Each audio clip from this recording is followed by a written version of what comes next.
যারাই বাংলাদেশ থেকে ইসলামকে মাইনাস করতে চাইবে গোষ্ঠী শুদ্ধ মাইনাস হয়ে যাবে। ইব্রাহিম রহমতুল্লাহ আলাইহির স্মৃতিধন্য এই মাটি থেকে তার একজন যোগ্য উত্তরসূরি এই জনগণের, এদেশের মানুষের প্রতিনিধিত্ব করবার সবচেয়ে বেশি অধিকার রাখে।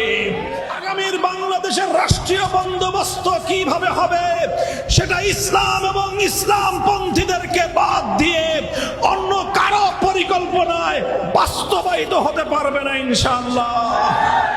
আপনারা দেখেছেন ডিজিটাল বাংলার রাজনীতি, এবার আমরা বাংলাদেশে দেখতে চাই ইসলামের রাজনীতি, ইসলামের রাজনীতি।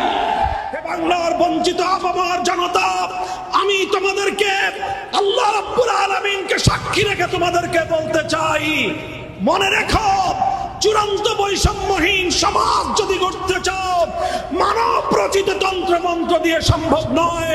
আল্লাহর জমিনে আল্লাহ প্রদত্ত রাজনৈতিক বন্দোবস্ত খেলাফতের ব্যবস্থা ছাড়া চূড়ান্ত বৈষম্যহীন সমাজ গড়া সম্ভব নয়।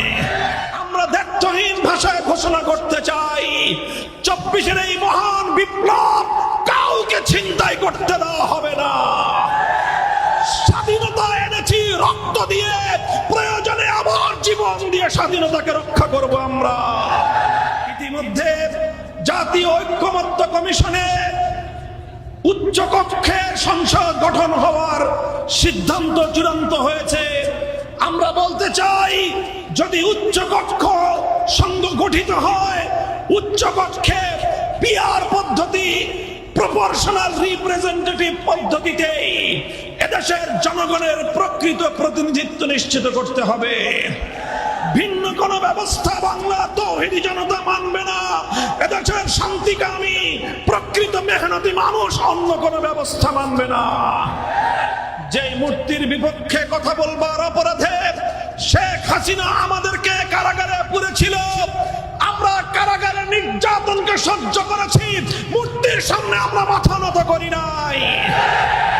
হিন্দুরা তাদের মন্দিরে মূর্তি বানাবে, মূর্তির পূজা করবে, সেটা তাদের ধর্মীয় আচার অনুষ্ঠান। কিন্তু মুসলিম জনপদে রাষ্ট্রীয় অর্থে আর কোন মূর্তি কালচার বাস্তবায়িত হতে দেওয়া হবে না ইনশাআল্লাহ।